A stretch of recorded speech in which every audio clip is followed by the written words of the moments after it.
Wake Up with Jim and Saab is exclusively on Spotify. And if you want to start your own podcast, you can check out anchor.fm. Welcome to the Wake Up with Jim and Saab podcast!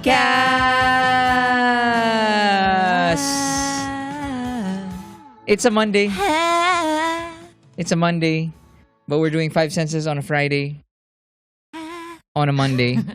Because we haven't done that in a while. So, here's my initial list. Okay. I've made a list, by the way. Where is it? First one. Things we've seen. Okay. I think, napag-usapan na namin yung Schitt's Creek. Yeah. Diba? Parang, we've been... Season 3 is kind of taking a dive. Oh nga eh. though. Can you let us know if gaganda ulit? Kasi season 1 and 2 were so good. Yeah, season 3 is a little... Medyo wali. I don't know.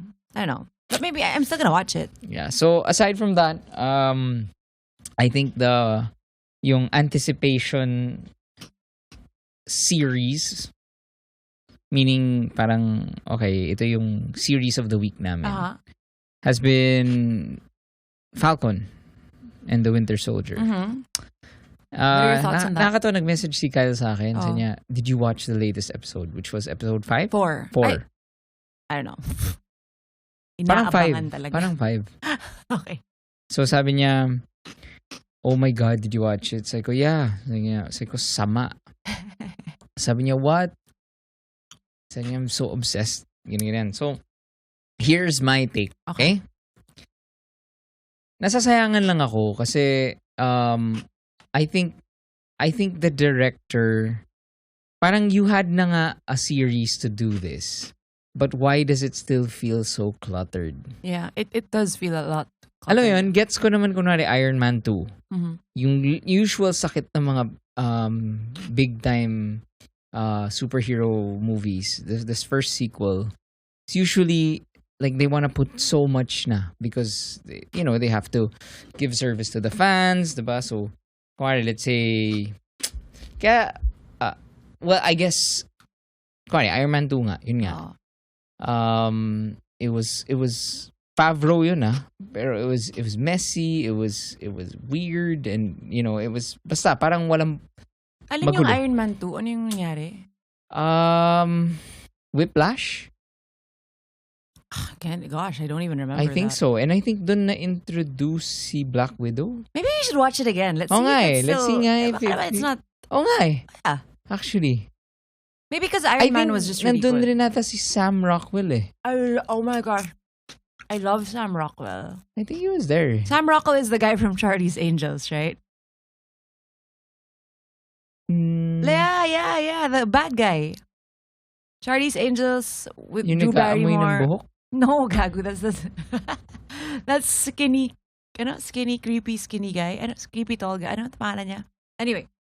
Sam Rockwell is hot. He's my parang one of the first, my earlier sexual awakenings, labo. Okay. So I think aside from that, I just feel we have been parang feeling na it's a bit cluttered, no? Parang basta Daming lang parang ang daming thesis. Ito yung parang ang daming it's thesis. not bad to have a lot going on. It's just maybe if it doesn't feel like it's parang what's the point? Alam mo yan? Parang and the potential eh. Yes, ang ganda kasi. Dun kami naiinis. Ang ganda ng immigrant story and what does happen to them? Kasi bigla na lang bumalik yung mga nawala ng 5 years and then they're being pushed out of where they were. I don't know. They were in a better place now, actually. And I think kaya it was so promising after episode 1 was because... Are we spoiling it for anyone? No. Wala naman spoilers eh. No spoilers. Huwag tayo mag-spoil. Sorry, okay. But I think in episode 1, ang ganda lang na it paints basically, if you haven't watched the show, it kind of raises the question or puts focus on what happens to these superheroes in their normal lives if you're not Tony Stark and you're a billionaire. Yeah. Diba? So, I think that was potentially cool. racial tension. Yeah. It's cool. It's not just cool, but it's very relevant. And important. As usual. Kaya nga when we were watching the first 2 episodes, we were saying, galing talaga ng Marvel. Ay nako, Marvel. Galing talaga. Pero I think, I just hope it gets better. Kasi it just got lost with all the, si Pretty Little Lies. See, that's not her. That's Revenge. Si Revenge. Si Mema girl. Every time we see her, she's really pretty. Emily Van Camp, is that her real name? Oh, Mema talaga. Even in Winter Soldier, Mema eh. And her acting is exactly the same as Revenge, by the way. Yung Revenge? Yun ba yung may parang black teacher? No, that's How to Get Away with Murder. Ano yung Revenge? Talk about racial injustice, Jim. Just kidding. Ano yung black? Ano yung... Black Revenge. No, it's just revenge. Hindi. Ang tanong ko, ano yung revenge? Yung nga, revenge Yun ba yung may demonyo? Wala. It's just this girl. Well, actually, cool yung concept ng revenge. And it's super cheesy, but I watched all the seasons. It was my guilty pleasure. Kasi it was very cheesy and corny, pero it was fun. I found it fun. So hindi may demonyong gayot, diba? Sinong demonyong gayot? What are you talking about? Hindi pala. I want to know what that is, though. Lucifer. I hear that's good though. Really? Demonyong kayot. Nakikita ko kasi sa YouTube ko eh. What does Star of Lucifer do in a day or something like that? Weird ng algorithms mo. Puro mga gayot yung mga... Should I be worried, Jim? Wait. Ano ko? I-elevator pitch ko yung Revenge. Okay. Real quickly. And I'm not gonna do this well because I'm not as good as you. I'm not even half as good as you. But Revenge is about this girl whose father was wrongfully arrested and thrown in jail. And so they became super duper. Naging orphan siya and blah. And then yung mga sa kanya sa jail, naging sobrang yaman. And so she comes back after training. Apparently kasi yung nag-adopt sa kanya was like some... Spy? Yeah, I don't even remember. So she gun. Yes, guns. Like hero. Stealth. Yeah. Ganun siya. Pero it's cool kasi hindi naman alam ng mga tao because pinasok niya yung world na yon. So she's kind of like Gossip Girl. Yung get-up niya, ganyan. And then biglang hindi nila alam na she's actually like killing people and stuff. Whoa! Is it violent? Yeah. TV violent. Yeah. Okay. Wait, so it's like... I watched all of it. So it's like Batman. And she's really pretty. Parang Batman. Parang. Pero walang paniki. Actually, wala na naman talagang paniki sa Batman. Meron kaya? Sa origin story lang. Meron din. Sa Batman Begins, he used... Bats? Yeah. Which part? Di ba he had that, parang that, the tool that if he pressed the sensor, kaya yung the bats came back up. Wait. Yes! I know, pero it's like, mema. Magamit lang yung mga paniki. Di kaya. Joke anyway. lang. Why are you whispering? I feel like you're whispering. Oh, kasi I'm listening to myself. Okay. Sorry. Am I loud? No, you're not. Okay. You're perfect. Oh, thank you. Okay, next. Listen. So, ako, music, me, and Pancho have a new... Pancho and I have a favorite band. The band is called Parcels. Parcels. Parcel.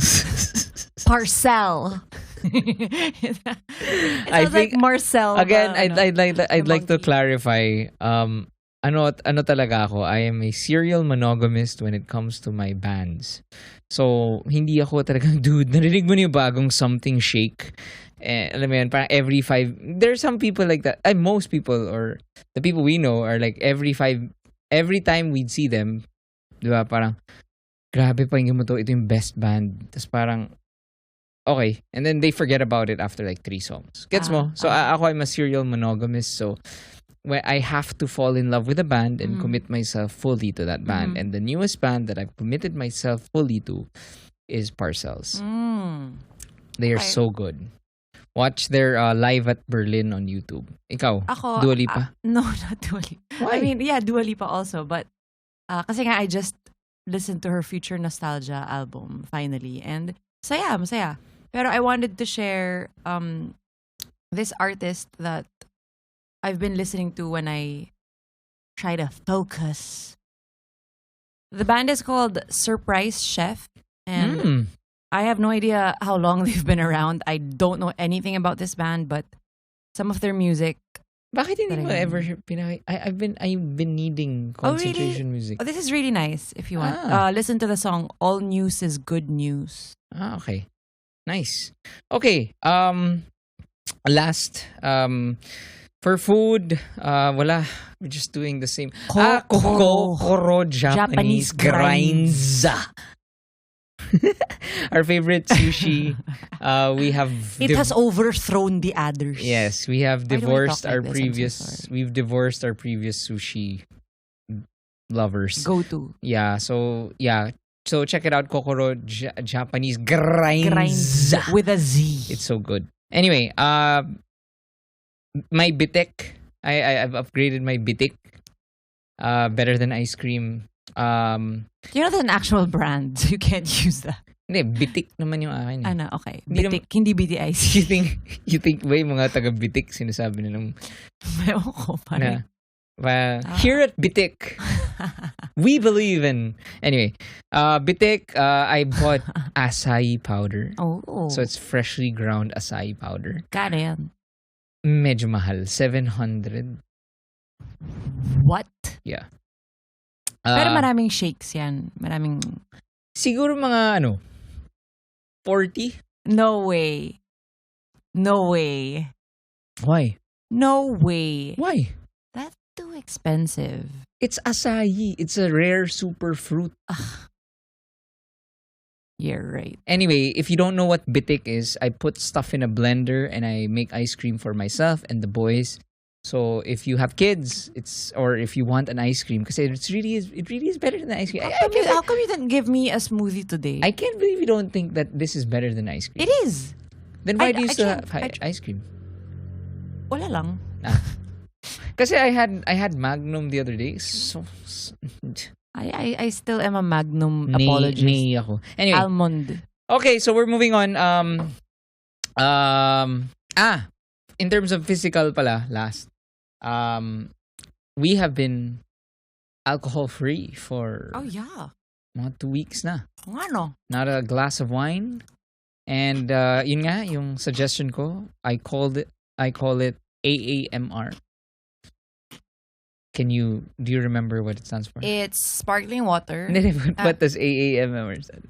Hindi ko alam. Wait, hindi ko alam. Alcohol averse masarap rekta. No. Alternative to alcohol with muscle recovery. Damn, mine was better. So Zinungki knows that. Again, AAMR. I just put alternative to alcohol with muscle recovery. Bakit with muscle recovery? Because I put cherry juice. I saw it from Arnold Schwarzenegger's YouTube, where he says now cherry juice is good for muscle recovery. Jeez. So it's just soda water and. It's so funny kasi soda water siya and a super little bit of cherry juice. And nakakatawa kasi we buy the huge jar from Healthy Options. Na sobrang mahal. Tapos syempre sobrang mahal. So konting-konti lang talaga yung ina-add namin dun sa soda water. And then we saw na dapat pala ubusin yung jar within 2 weeks of opening. At parang nasa atin na ng 2 months. Yeah. Okay. But it's okay, right? It's kwentuhan time, but today we're gonna talk about tampuhan. Because yesterday, for the first time in our how many years? For the first time. In our 6 years of marriage and our 11 years of dating. Yesterday was the first time na nagtampo ako. First time? Are you kidding? Yeah. Oh, come on. Yes. Jim. Yes. That's just a sweeping statement. Of course not. Like that? Maybe as in the gravity. The gravity of... Kasi talagang gravete. Maganda nun. So, uy, pang linya-linya yun Grabe, te. Ganda. Nahulog ako sa'yo. Grabe, te. Nice. Ang ganda. Send mo kay Ali. Sige, okay. So anyway, first time ako nagtampo kay Saab and I really didn't know how to process my feelings. So it was pretty cute. And parang naging needy ako and I've never been like that ever in our relationship. So cut the long story short, Saab was very busy. You know, she had so much work and ako kasi, I always say to Saab na I feel very displaced on weekends. Like, I don't know what to do because walang nagre-reply sa'yo. Walang nagre-reply sa akin sa work. Walang routine. And the only routine is to have pizza and watch a movie with Saab in the afternoon. So I didn't have that. So I felt weird and I felt needy. Like, you know.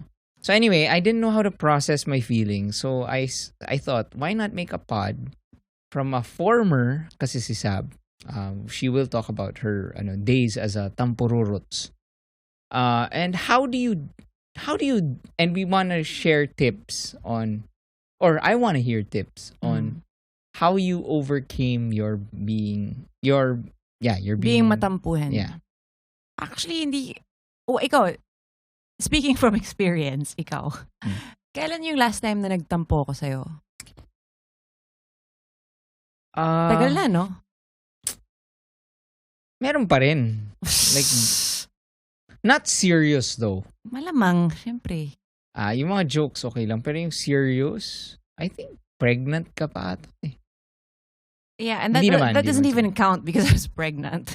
So okay lang yun. Pero yeah, matampuhin talaga ako. Matampuhin akong girlfriend. Matampuhin akong girlfriend before. As in, yung hate na hate ni Saab before yung sabi ko, mag-dinner kami ni Cello Or like, parang, di ba nalala mo yun? Like, I'd say like, mag-beer lang kami ni Manny dyan sa baba. Tapos, dun, yun yung laging response was, okay. Yeah, kasi lagi gano'n. Yeah. Okay, and then sasabihin ko, galit di ba? Tapos ikaw, hindi. Tapos ako, seryoso.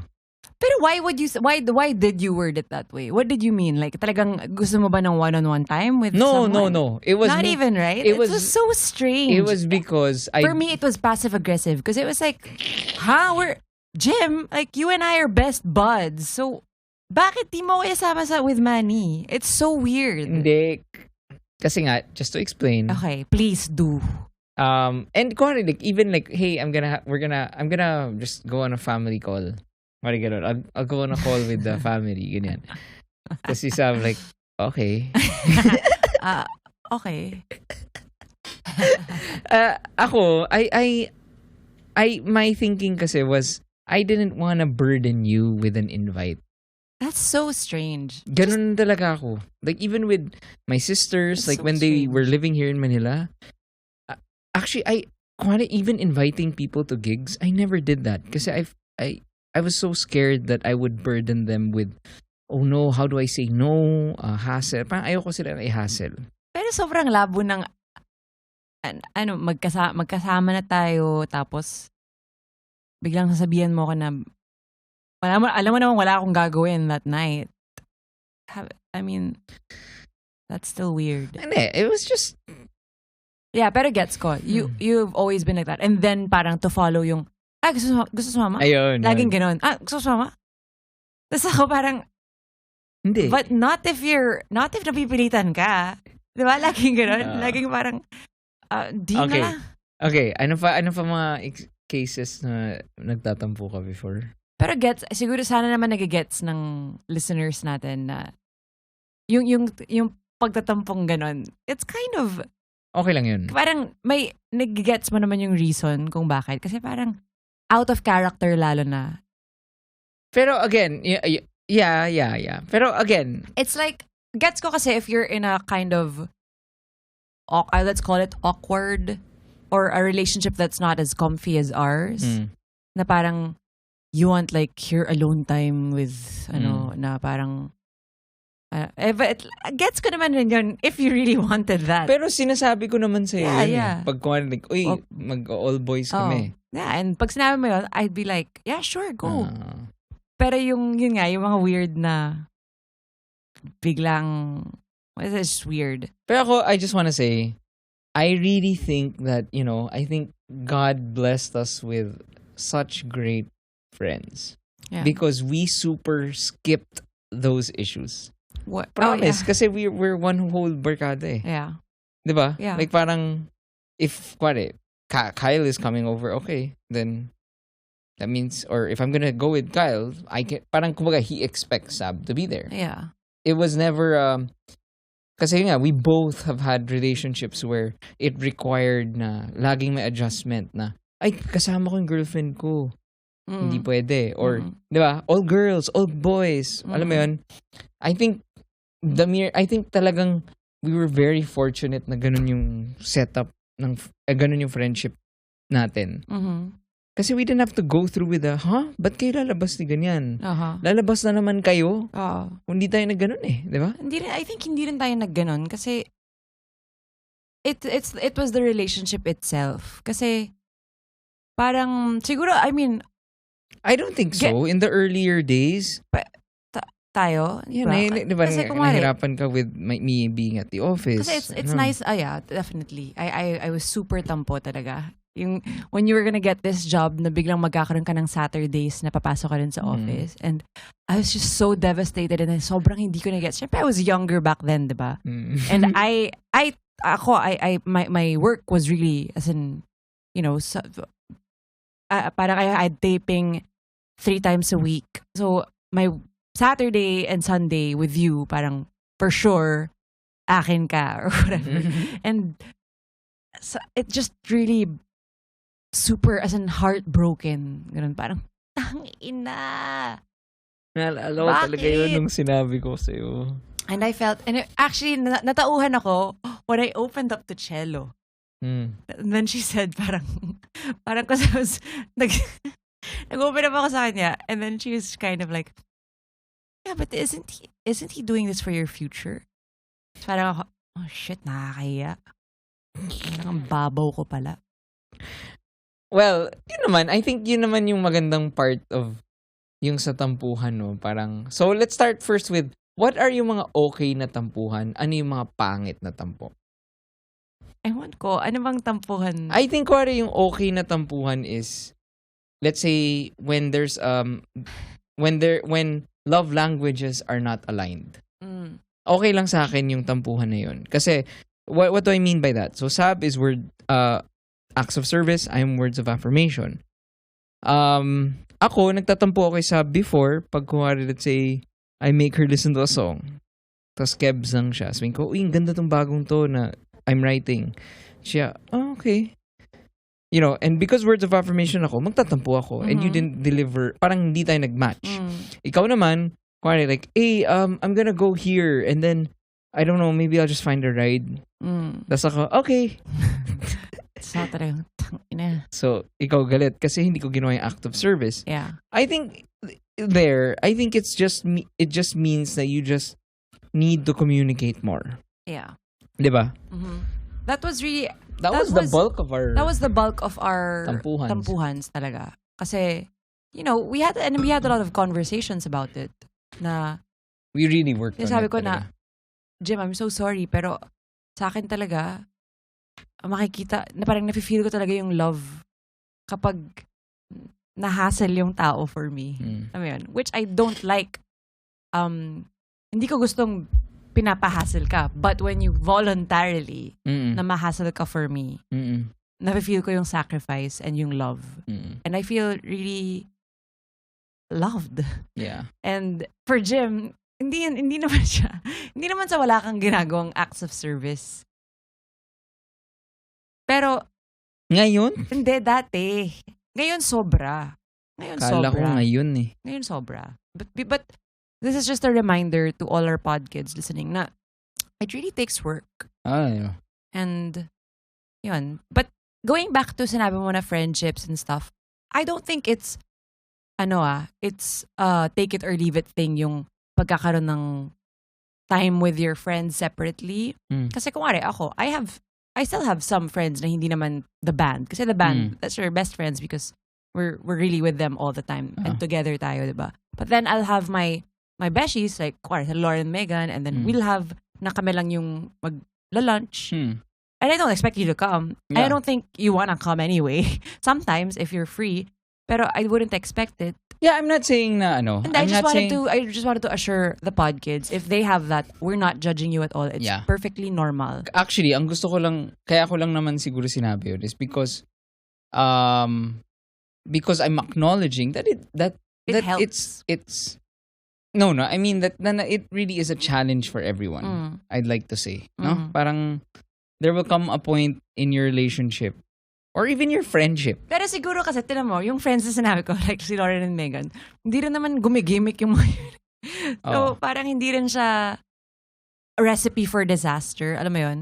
Like, alam mo kung lalabas man kami, even if it was a night out, you know that these girls are like not trying to get me to do something wrong. So, kunwari kahapon, ano yung, if you were to analyze, so, kunwari, let's get back to the thing. Sorry. No. I got off track. Kunwari, if you, parang kang ex-convict, no? And you're giving... Oh my gosh, I heard you say, para kang ex ko.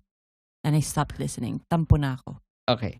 So, para kang ex-convict na giving advice to someone who just got into prison, okay? Okay. So, what were my key mistakes yesterday? That you, based on your own experiences na, dati kasi ganito nga ako. Ganun ako mag-isip. So, dapat hindi ko nagawin yun.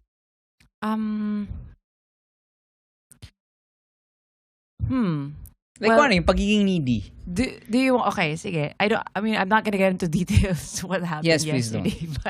But siguro, I think you should have said something. Okay.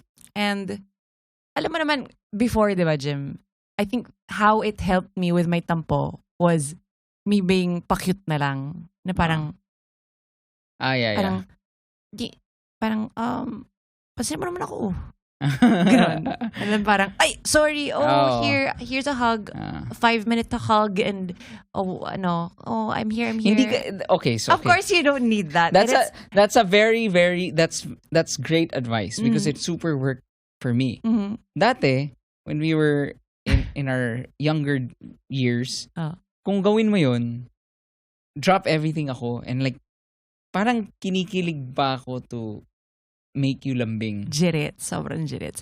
As opposed to the, okay lang. And, okay lang. Okay lang. And, okay lang. And, okay lang. Okay lang. And then, sige, go lang. Go. Okay lang. Pero it might backfire, kasi what if someone's in a really high stress situation, and then parang, hindi mo ako pinapansin. Parang, putang ina. Parang, may deadline ako. Lumabas ka ng kwarto. Ba't ang tigas mo, Bash? So, I mean, proceed with caution. Read the room and be like, if it's the parang, hindi naman yung in the middle of nag-edit siya ng video na due for posting tonight, biglang, Baby, you're not making me pansan. Shut the fuck Hindi, up. ako honestly, again, it depends on the personality. Pero mas effective yun kaysa, anong ginagawa mo? Yeah. Kanina pa yan. Di pa tapos yan? Di pa tapos? Yeah, definitely. Okay. Kami ni Jem, meron kaming, in Gutom fairness. ka na ba? Gutom na ako eh. In fairness, you and I have this, I just realized it now, is our code. And it's a code for, like, please, pagpasensyahan mo ko, I'm gonna be really, like, annoying. The code is, baby. Right? And with that tone, which is so annoying, but also like, oh, fuck, like, what is it? You know? It's like, baby. Pwede mo akong bilan ng something sa Lazada? Kasi Jim doesn't know how to work Lazada. Well, so. here's the thing. Here's the thing. I would like to say, based on your advice, I think the hard part lang of that is, kunwari ako, personality ko naman, hindi ako ganun eh. I know, it's hard Hindi ako Sabi. I know, it's hard to accept. Pero you can't lie to yourself. Diba? I mean, it's hard to admit. You know me kasi, I'm, you always, I'm... But Jim, there is power in vulnerability. I can easily be an asshole-looking... You got that right. Guy. Diba? Parang it's so easy for you to... Kasi gano'n naman usually. Like, sasabihin ni Saab, like, ganyan. Tapos ko, hindi, okay lang. Tapos ikaw, hindi, ano nga? Tapos ako, okay nga lang. Diba? So, okay. Ano pa? Ano pa yung mga, mistakes? Ano pa yung mga pitfalls? Like when I gave you the chance to tell me about it. Because here's what happened. Nung tapos na lahat ng work, and then... I'm not detail. I'm not gonna say all your stupidity. Just kidding. I'm kidding. Baby.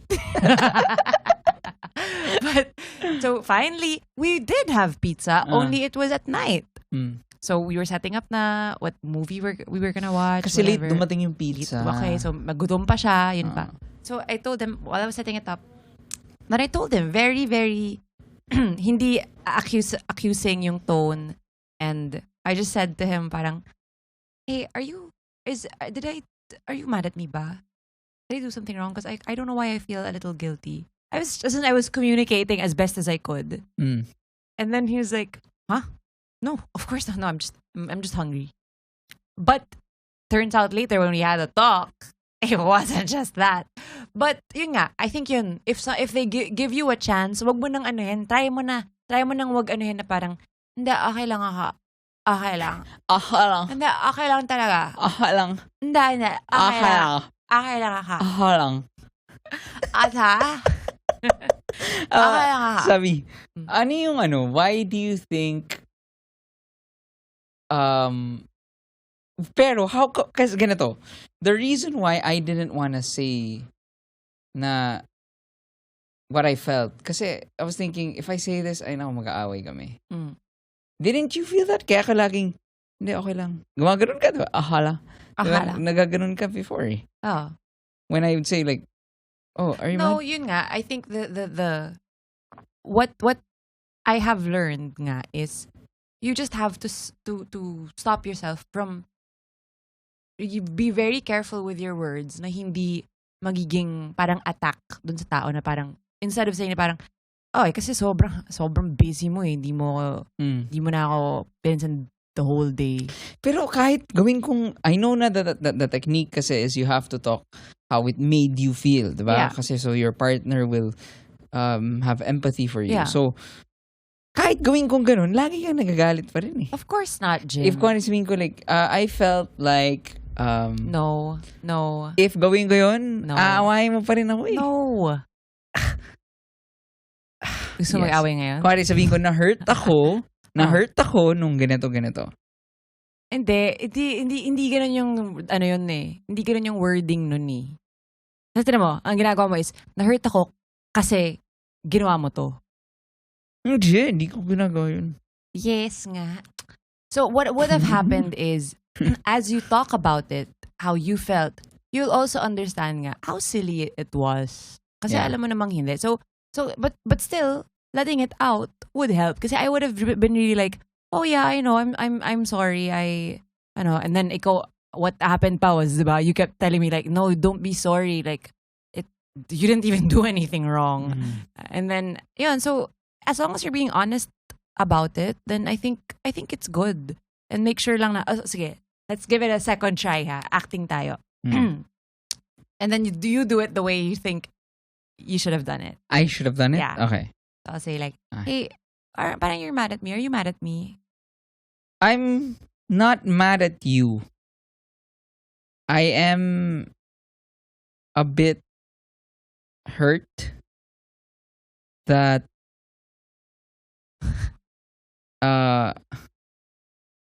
wait lang, busy ako. Hindi ko maririnig to. Tagal eh. Hindi. Just kidding. Hindi. Okay. Honestly, okay. Sige. To be fair, because nga, this has never happened, because Jim is never like this. So, the root of it was that you were ashamed to admit it. Yeah. And that's it. I think you were more pissed at yourself. Yeah. And we learned that when we talked about it last night. Yeah. So maybe that's good advice, no? For if you are borderline going into the tampo trap. Maybe ask yourself na, is this... Kasi I knew Ako naman, I would like to say I'm very self-aware. Yeah. So parang during the day, I was like, what the fuck am I feeling? Like, why am I... Bakit parang gusto kong makasama si Saab na ngayon na? Parang bakit gusto ko na mag-movie na kami, play with the boys.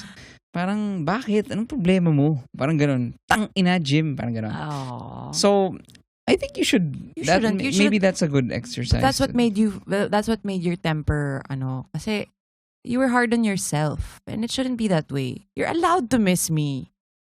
It's okay. I missed you too. Baby!